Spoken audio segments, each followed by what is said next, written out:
Salut les Anacalypsiens, bienvenue dans cette nouvelle vidéo d'Anacalypsie. Donc aujourd'hui on se retrouve sur l'acte 3 qui pareil est assez court, qui n'a que 4 scènes, mais qui est également très intéressante puisqu'on va voir le comportement de Yépée Dumont à la place du baron. Et franchement c'est peut-être l'acte que je préfère dans cette pièce de théâtre. Donc je vais lancer le générique et on se retrouve juste après pour parler des 4 scènes de cet acte 3.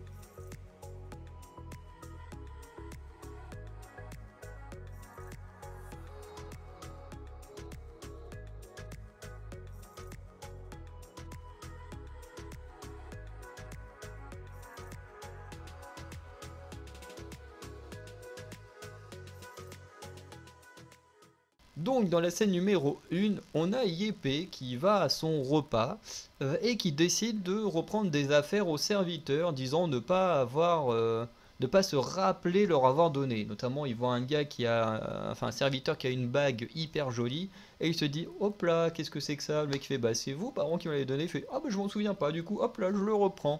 Puis il fait après j'irai voir toutes vos affaires et je reprendrai tout ce que je vous ai donné. Et comme il dit, vous savez, quand je picole, maintenant j'oublie ce qui s'est passé. Donc tout ce que je vous donne, ben, vous me le rendez après, vous me le rendez le lendemain, parce que sinon je m'en souviens pas et vous êtes en train de me voler. Yépée veut également baisser la paye des serviteurs et également pendre une partie d'entre eux après le repas. Bref, le mec il pète un câble et il a parfois des bugs, parce que des fois il est en mode en train d'expliquer des choses et il repart sur Saïd Paysan, il est en mode ah non, putain, je repars encore sur ce délire de paysan, et puis hop, il se remet dans son rôle du baron. C'est vraiment trop drôle parce que le mec, en réalité, il a que des souvenirs d'une vie de paysan, et il essaye de se convaincre qu'il est réellement le baron, et franchement, c'est trop drôle. Il a vraiment un truc qui va pas.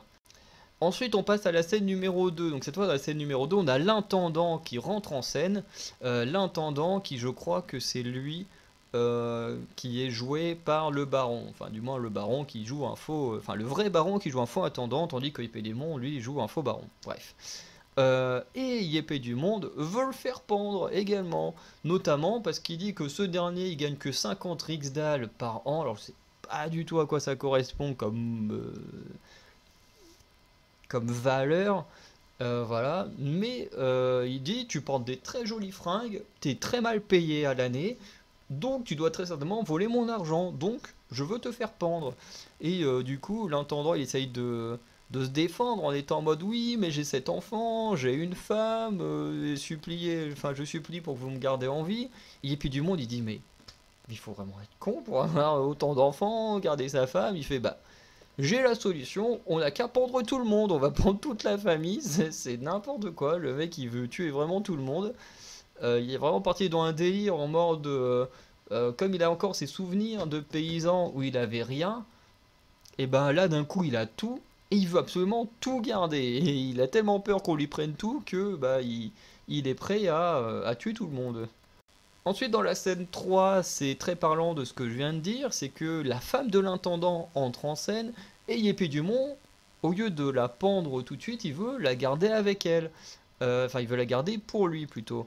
Voilà, il veut passer la nuit avec elle, enfin voilà, hein, on va pas vous expliquer ce qu'il veut faire avec, hein.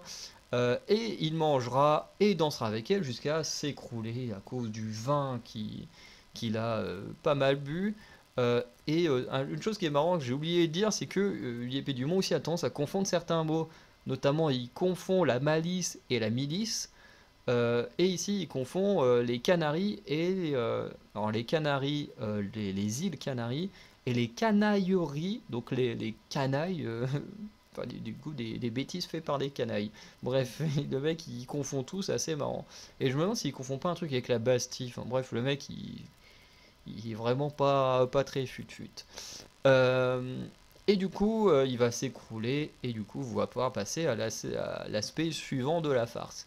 Mais ce que je voulais redire dans cette scène, c'est qu'il y a un moment qui est marquant du fait qu'il y a ce côté où ses souvenirs, où il n'avait rien, et que maintenant il a tout, fait qu'il devient très jaloux, il va absolument tout obtenir, puisque quand il est avec la femme de l'intendant, il a tendance à regarder vraiment très méchamment l'intendant, avoir une vraie jalousie envers l'intendant, et à faire en sorte voilà, de convoiter la femme de l'intendant, parce que bah, il déteste sa femme dans la vie qui s'est imaginée, qui en réalité est sa vraie vie. Bref, c'est un... En fait, c'est compliqué à expliquer. Sur certains aspects, il y a épée du monde. Sauf si vous suivez bien ce que je dis. Bref. Scène numéro 4 et dernière scène de l'acte 3.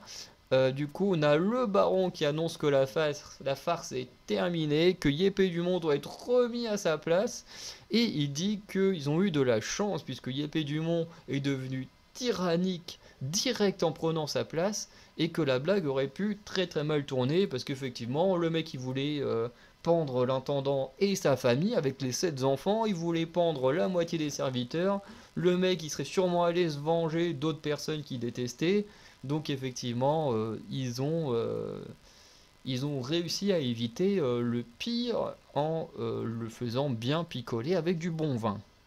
Donc pour conclure, cet acte 3 montre à quel point la blague qu'ils voulaient mettre en place, au final, c'était pas hyper bien passé, ou du moins a failli ne pas bien se passer, et de montrer que bah, finalement, quand tu prends quelqu'un d'une basse classe et que tu veux le mettre à une place qui n'est pas la sienne à la base, bah, il peut très vite péter un câble et faire n'importe quoi. Bon là il joue sur l'aspect aussi de la farce et tout, mais je pense que c'est une vraie critique du fait que par exemple un paysan ne pourrait pas devenir quelqu'un d'important parce que bah, c'est pas le rôle dans lequel il a été éduqué enfant et donc qu'il ne pourrait pas prendre ces responsabilités là.